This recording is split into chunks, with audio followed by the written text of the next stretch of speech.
ਜਿਹੜਾ ਤੋਤਾ ਨਾ ਪਿਆ ਤੋਤੀ ਹਾਂਜੀ ਇਹਦੇ 'ਚ ਜੀ 25 ਸਾਲ ਬਾਅਦ ਜਿਹੜਾ ਨਾ 25 ਸਾਲ ਲੱਗ ਜਾਂਦੇ ਨੇ ਤੇ ਜਿਹੜਾ ਨਾ ਬਿੱਲੂ ਰਾਤ ਤੋਤੇ ਨਿਕਲਦੇ ਨੇ।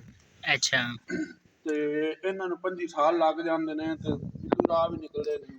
ਅੱਛਾ ਅੱਛਾ ਜਿਹੜੇ ਮਰਜ਼ੀ ਬਣਾਓ ਉਹ ਵੀ ਨਿਕਲ ਪੈਂਦੇ ਨੇ।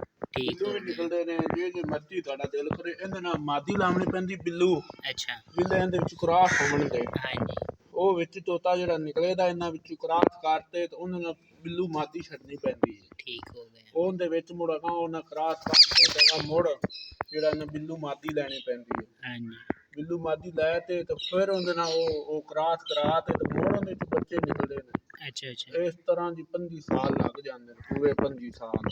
ਠੀਕ ਹੋ ਗਿਆ।